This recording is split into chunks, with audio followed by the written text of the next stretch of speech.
Welcome back, everybody, for another deep dive. And today we're going to be tackling something that I think a lot of you are already working on, which is those smart money moves. But we're going to be looking at it with a bit of a twist. Yeah. You sent over the source called Gratitude and the Attraction of Wealth. Right. And it's making this argument that it's not just about, the budgeting and the investing side of things, but there's this whole other element to it, which is your mindset around money. Yeah. And specifically gratitude. You know what's really fascinating about this particular source is that it goes beyond, all the practical steps that you're probably already taking with your finances. All right. And it really dives into this idea of how our feelings about wealth can actually influence our financial reality. Yeah, and this is the part that I found so interesting. It's like, it claims that gratitude can actually raise your vibration to attract more abundance. What does that even mean, like when we're talking about, real world terms? I don't know about you, but I'm not working around vibrating. Right? Well, you're probably already budgeting your investing, which is fantastic. Yeah. But have you ever noticed how, when you get stressed out, you might make some impulse purchases or just like avoid your finances altogether? Oh, yeah. So that's kind of where this idea of vibration comes in. It's not, some mystical force or anything like that. It's really the energy and the emotions that you're projecting. Okay. So when you're constantly focused on what you don't have, like you're always saying like, oh, I can't afford that. Right. You're actually attracting more of that same energy of scarcity. So it's like our thoughts and our emotions are kind of sending out these signals that then shape our reality. Think of it this way. When you're stressed, your brain is prioritizing immediate needs over long-term goals. Yeah. That's why when you're feeling overwhelmed, you might just order takeout instead of, sticking to your meal plan. Totally. Yeah. Or like, I don't know about you, but when I'm stressed about money, every expense feels like a burden. Right. It feels huge. Yeah. Right. So the source calls this the scarcity trap. Okay. And it's something we can all relate to. Like we get so caught up in what we lack that we actually miss opportunities and block our own growth. Right. But here's where gratitude comes in. Okay, let's unpack that a little bit, because the source really emphasizes that gratitude isn't just this feel-good emotion. Yeah. It's actually a tool that we can use to rewire our brains. Precisely. Instead of dwelling on what's missing, gratitude encourages you to appreciate what you do have. Okay. And this doesn't mean ignoring your financial challenges. Right. But it's about shifting your focus to acknowledge the positive aspects, even if they seem small. I think some people might hear this and think that gratitude is kind of a passive approach. So how does just appreciating what you have actually translate into taking concrete financial actions? It's about shifting that mindset, from I don't have enough to I'm thankful for what I do have. Yeah. And that opens me up to receiving more. It's not about, just sitting back and waiting for money to fall from the sky. Right. But it's about cultivating this mindset that attracts abundance. Okay. So, for example, when you're grateful for a steady income, you're more likely to make thoughtful decisions about how you spend and invest that money. So less about wishing you had more and more about appreciating what you've already got to work with. Exactly. Okay, so does gratitude actually help us make better financial decisions? Absolutely. And there's actually scientific research that backs this up. Really? Yeah, studies show that gratitude can rewire our brains, reducing stress and improving overall well-being. Interesting. And when we're less stressed, we're less likely to make those impulsive decisions, those financial decisions that can sabotage our goals. That makes a lot of sense. So how do we actually cultivate this gratitude? Yeah. Specifically when it comes to our finances. Right. The source mentions gratitude journaling, but I'm curious to hear how that can be applied in a practical way beyond just kind of listing what we're thankful for. Right. So instead of just listing things you're generally grateful for, try this tonight. Okay. Write down 3 financial decisions that you're grateful for and how they positively impacted your life. Okay. So it could be, maybe choosing to invest early or negotiating a raise or even deciding to pack your lunch instead of eating out every day. Right. By focusing on the positive outcomes of your choices, you reinforce that sense of abundance and empowerment.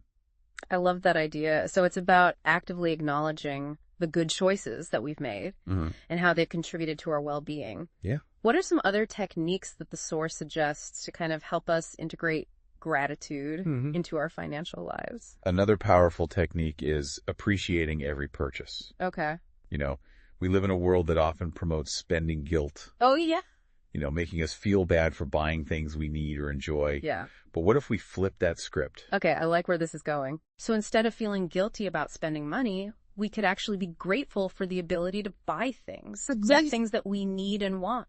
Imagine this, you buy a new pair of shoes. Okay. Instead of feeling that pang of guilt, you pause and say to yourself, I am grateful that I'm able to afford these shoes. Oh. I'm grateful that I have a job that allows me to buy the things I need and enjoy.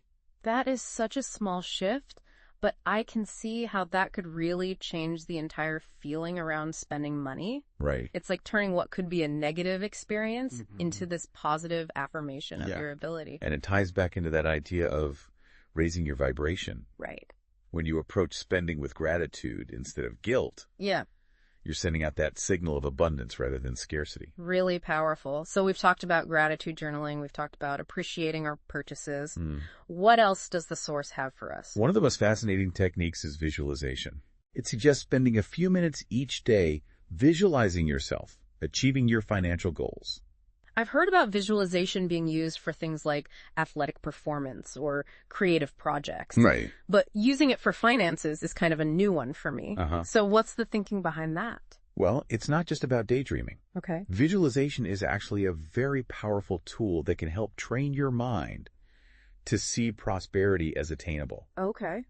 So by repeatedly picturing yourself achieving those financial goals, whether it's buying a house, paying off debt, having, a comfortable savings account, right, you're essentially creating this mental blueprint for success. So it's like planting those seeds of financial abundance in your subconscious mind and letting them grow. Exactly. And here's a key point. When you're visualizing, try to really feel those emotions that are associated with achieving those goals. So the relief of being debt-free, the joy of owning your dream home, those positive emotions amplify the power of visualization. So it's not just seeing the picture. It's like feeling the feeling of already having achieved it. Yes. Okay, that makes a lot of sense. Yeah. The source also talks about this idea of expressing gratitude to others who are in our financial ecosystem. Yeah. How does that tie in with attracting wealth? Well, while it's important to focus on our own mindset, it's equally crucial to recognize that our financial well-being is often interconnected with the efforts of others. Okay. So whether it's, a mentor who shared some valuable advice, a colleague who helped you land a client, or even just, the barista who makes your morning coffee with a smile. Right. Taking a moment to express gratitude to those who contribute to your financial ecosystem. All right. Can create this really powerful ripple effect. So it's about acknowledging that we're not on this journey alone. Right. And appreciating the people who are supporting us along the way. Exactly. And those small gestures of gratitude can go a long way. Not only do they strengthen relationships, but they also reinforce the belief that there's abundance all around us. Yeah. And that people are willing to help us succeed. That's a beautiful way to look at it. Yeah. Speaking of positive energy, the source also mentions affirmations as a way to shift our financial mindset. I'm curious to hear your take on how these can be used effectively. Affirmations are powerful tools for rewiring your subconscious mind. Okay. By repeatedly stating, positive statements about your finances, you're essentially replacing those limiting beliefs with empowering ones. Yeah. So the source provides some great examples like, I am worthy of financial abundance. Money flows into my life easily and effortlessly. It's like giving your brain this constant dose of positive self-talk. Exactly. But here's the key. You have to say these affirmations with conviction. Okay. It's not just about repeating the words. Right. It's about feeling the emotions behind them. Okay. So imagine yourself already embodying those affirmations, feeling that confidence and gratitude of someone who knows they're worthy of wealth. It's about embodying that abundance mindset, not just hoping for it. Exactly. Okay, I like that. And here's a concept I found really intriguing. The source talks about giving back as an abundance amplifier. Right. It feels a little counterintuitive. If you're trying to attract wealth, wouldn't you want to hold on to what you have? Right. Well, it might seem counterintuitive, but generosity is actually a very powerful way to reinforce the belief in plentiful resources. Okay. So when you give back, whether it's donating to a cause you care about, volunteering your time, or simply helping a friend in need, you're sending a signal to the universe that you trust in abundance.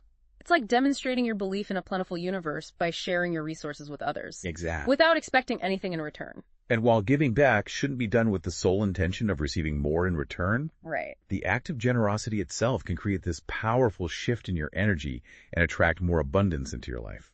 It's like this beautiful cycle. The more you give, the more you feel abundant, the more you're open to receiving. Yeah. The source also highlights several success stories of people who credit gratitude for their financial breakthroughs, even those who have achieved massive wealth. Mm-hmm.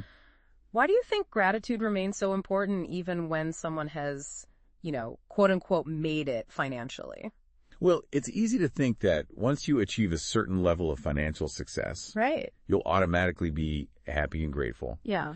But the reality is that wealth doesn't guarantee happiness or contentment. Right. In fact, without gratitude, it's easy to fall into that trap of constantly wanting more. Yeah. Never feeling satisfied with what you have. Always striving for that next level. Exactly. So gratitude keeps you grounded. Yeah. Reminds you to appreciate what you've achieved. Uh-huh. Do you think that celebrating small wins is important? Absolutely. Yeah. While it's great to have big, ambitious goals, it's equally important to acknowledge and appreciate those smaller milestones along the way. Like paying off a small debt or getting a raise. Exactly. Even if it's not life-changing money. Celebrating those wins reinforces your positive relationship with money. Okay.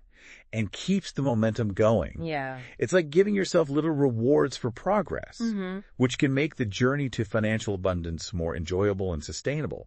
This deep dive has really opened my eyes to the profound impact that our mindset can have on our financial reality. Yeah. It's not just about the numbers. It's about how we feel about money and our capacity to attract abundance. It's been fascinating to explore these concepts with you. It's clear that gratitude isn't just some, feel-good emotion. Right. It's a powerful tool that can really transform our financial lives. Absolutely. And I love how the source combines this really practical advice with these more intangible mindset shifts. It feels like a very holistic approach to attracting wealth. So as we wrap up this deep dive, what's that one key takeaway that you want our listener to walk away with today?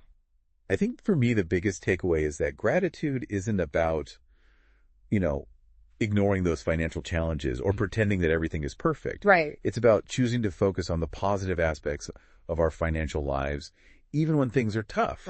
And by doing that, we open ourselves up to greater possibilities and opportunities. Beautifully said. Gratitude isn't a magic spell that, instantly makes you rich, but it's a powerful practice that can really shift your perspective and help you approach your finances with a more empowered mindset. Right. It's about recognizing that you are already abundant in many ways and that you're worthy of attracting even more wealth into your life. It's like we've been given this amazing toolkit of, these gratitude techniques. Yeah. The journaling, appreciating purchases, visualization, expressing gratitude to others, affirmations, giving back. And we can use these tools to create this more positive and abundant financial reality. Absolutely. And the beauty of it is that, these practices are accessible to everyone. Right. Regardless of your income level or your financial expertise. Yeah. You don't need to wait until you've reached, a certain financial milestone to start cultivating gratitude. Right. It's a gift you can give yourself right now. I love that. So to help our listener kind of put these insights into action, I'd love to leave them with a little challenge. Okay. If you could express gratitude for one aspect of your finances right now, what would it be? Yeah. Take a moment to really think about it. It could be something as simple as having a roof over your head, food on the table, or a job that allows you to earn a living. Right. Or maybe it's something a bit more specific like, a recent financial win, a supportive partner, or a mentor who's guided you along the way. Whatever it is, let yourself really feel that gratitude. Yeah. Savor the feeling of abundance and allow it to shift your energy. Remember, even in the midst of challenges, there's always something to be thankful for. And that gratitude can be the spark that ignites a whole new chapter in your financial journey.